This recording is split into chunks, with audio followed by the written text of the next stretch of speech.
안녕하세요. 대구 경북연구원 최종현입니다. 지금부터 경북 농어민 수당 도입 방안에 대해 말씀드리겠습니다.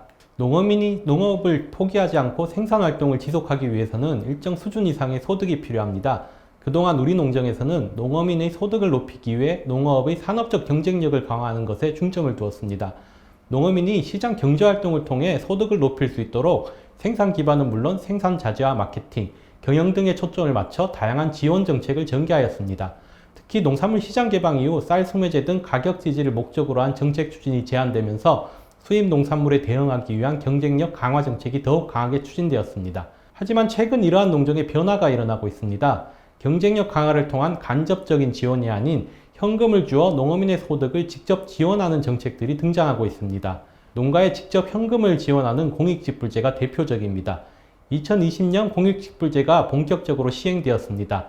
기존의 다양한 직불제를 기본형과 선택형으로 구분하고 소득보전에서 공익기능 증진으로 정책 목표도 바뀌었습니다.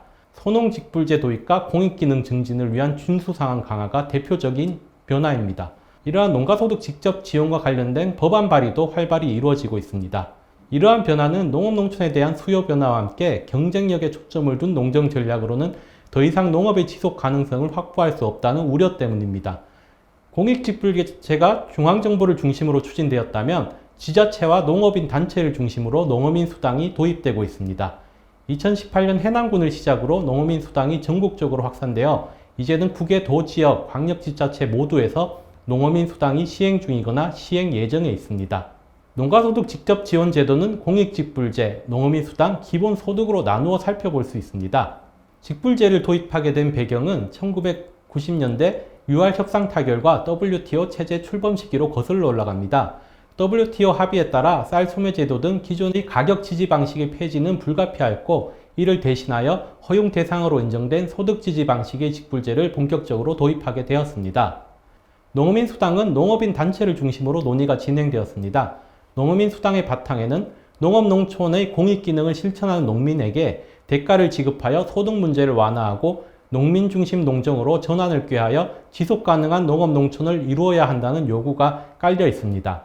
농어민 수당에 대한 정의는 지자체 조례마다 조금씩 다르지만 농업농촌의 공익적 기능 증진 등의 목적을 달성하고자 지급하는 수당으로 이를 받고자 하는 농업인은 사전에 정해진 조건을 만족하여야 하며 지급 대상자에게는 예산 범위 내에서 지역 화폐나 현금으로 지원하는 방식입니다.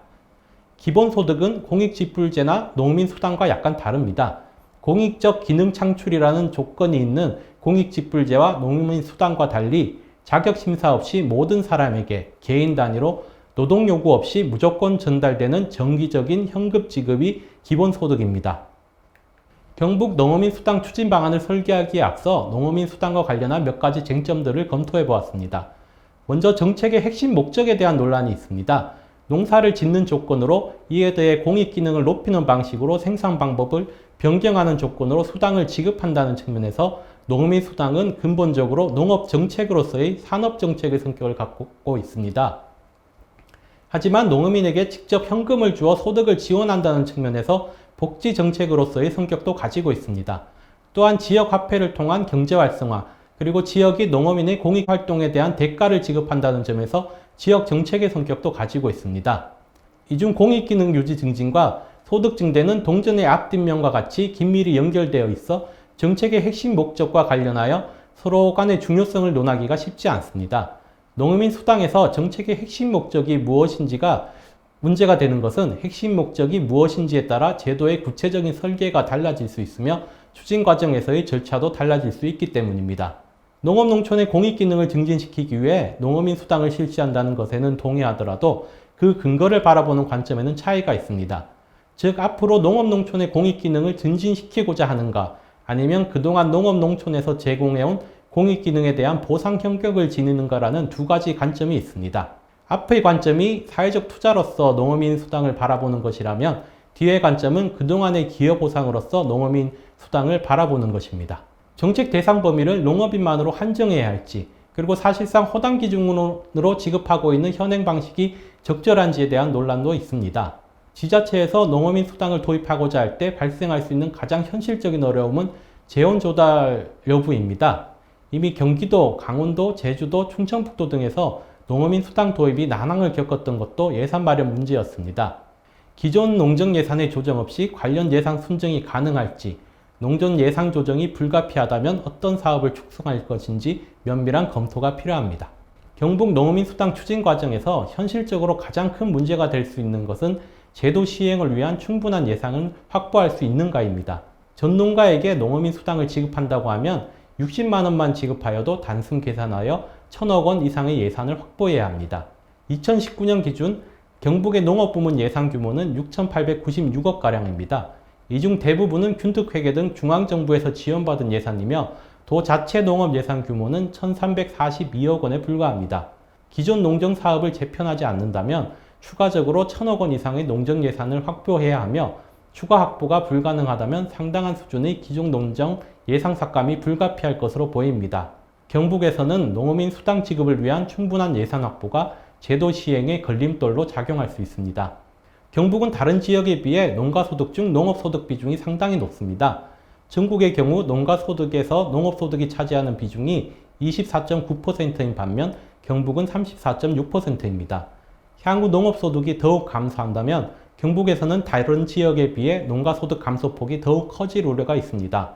농업소득 감소를 상쇄하기 위해 경북에서는 다른 지역보다 더 높은 금액의 농어민 수당 지급이 필요할 수도 있습니다. 농어민 수당은 지역 단위로 추진되고 있으며 이에 따라 지자체별로도 지급 대상에 다소 차이를 보이고 있습니다. 경기에서 전 도민을 대상으로 기본소득을 추진하고 있으며 강원과 전남, 충남에서는 농가 외에 어가와 임가도 포함하여 추진하고 있습니다. 농촌 주민을 대상으로 확대하려는 시도도 있습니다. 경북에서도 지역의 특성을 고려하여 제도 설계에 따른 사각지대를 최소화하고 농민 수당 지급으로 나타날 수 있는 사회적 갈등을 최소화할 수 있는 방안을 고민해야 합니다. 충분한 행정 인력과 자원을 동원할 수 있는 공익직불제와 달리 농민 수당은 지자체 단위로 추진되기 때문에 정책 시행을 위한 충분한 행정 인력과 자원을 확보하기 어렵습니다. 농민 수당 시행에 따른 행정 업무 가중을 최소화하고 부정수급 등을 방지할 수 있는 방안 마련이 필요합니다. 경북 농어민 수당 도입이 필요한 이유는 농어민이 농어업에 종사하면서 생산, 재생산을 계속할 수 있는 토대를 마련하면서 형평성을 개선하고 사회 소요에 맞추어 공익기능 증진 활동을 실천할 수 있는 유인을 제공하는 데 있습니다. 농가소득 감소, 재생산 투자 부족, 농업농촌 침체, 공익기능 감소, 사회적 편익 감소로 이어지는 악순환의 구조를 농가소득 직접 지원을 통해 지속가능한 재생산 기반을 강화하여 농가, 지역, 사회로 이어지는 선순환의 구조를 만드는 것이 목적입니다. 경북 농어민 수당 정책의 목적은 공익기능 유지 증진으로 하는 것이 적합할 것으로 보입니다. 농어민 수당은 농가소득을 현금으로 직접 지원하고 있어 1차적으로 소득 보장의 효과가 크기는 하지만 최종 지향점은 공익기능 증진이기 때문입니다. 정책 목적에 따라 보편 지급을 원칙으로 하되 가능한 예산 확충 여건을 감안하여 단계적 추진 방안을 고려하였습니다. 단계적 추진 방안에서는 정책 효과를 고려하여 소득이 낮은 농가를 우선적으로 지원하되 가능한 빠른 시일 내에 예산을 확보하여 전체 농가에게 지원함을 원칙으로 하였습니다. 지급 대상은 농가, 어가, 임가를 포함한 농어민 전체를 대상으로 하였습니다. 지급 단위는 가구를 대상으로 함을 원칙으로 합니다. 개인 혹은 면적을 대상으로 할 경우 현실적인 제약이 너무 크기 때문입니다. 준수사항은 공익기능 증진이라는 정책 목적을 달성하는 데 있어 핵심적인 요소입니다. 특히 공익직불제와의 차별성을 드러내기 위해 지역의 특성을 고려한 준수사항 설정이 매우 중요합니다. 하지만 현실적인 여건을 고려했을 때 다른 지역과 마찬가지로 공익직불제의 준수사항을 기본으로 하여 경북 농어업의 특성과 방향성을 고려한 준수사항을 일부 추가하는 것이 적합할 것으로 보입니다. 경북 농민 수당 시행을 위한 예산은 기존 농정 예산 조정 없이 추가적으로 확보함을 원칙으로 하였습니다. 경북에서 농어민 수당 지급을 위해 소요되는 예산을 추정해 보았습니다. 타 지역 사례를 고려하여 경북에서도 전체 대상자의 85%에게 수당이 지급됨을 가정하였습니다. 경북에서 농어민 수당을 지급하고자 할 때 소요되는 예산은 최소 926억 원에서 최대 1389억 원 가량으로 추정됩니다. 농업농촌에 대한 새로운 수요에 대응하고 지속가능한 농업구조를 창출하기 위해 농어민 수당과 같이 농가 소득을 직접 지원하는 새로운 정책들이 추진되고 있습니다. 하지만 이러한 정책 수단이 만능의 도구는 아닐 것입니다. 오히려 현금을 직접 지원하는 것이 새로운 시도를 할 수 있는 발판이 되는 것이 아니라 일할 의욕을 떨어뜨릴 수 있다는 비판도 있습니다. 또한 공익직불제에 더해 농어민 수당, 농민 기본소득 등 유사한 정책들이 무분별하게 추진되어 자칫 제도 간 상충이 생기거나 중복 지원으로 이어질 수 있다는 우려도 있습니다. 이러한 우려에도 농가소득 직접 지원 방식의 정책들은 앞으로 더욱 강화될 것으로 보입니다. 공익적 기능 증진은 농어민 수당을 포함한 경북 지방농정에서 우선적으로 고려해야 할 정책 목표이기도 합니다. 결국 지방농정의 목표와 공익기능은 연관될 수밖에 없으며 경북 농어민 수당도 경북 지방농정에서 추구하는 방향과 어우러질 수밖에 없습니다. 그렇다면 농어민 수당을 경북 지방농정의 목표를 달성하기 위한 전략들을 추진할 수 있는 수단으로서 효과적으로 활용할 수 있는 지혜가 필요할 것입니다. 지금까지 경북 농어민 수당 도입 방안에 대해 말씀드렸습니다. 감사합니다.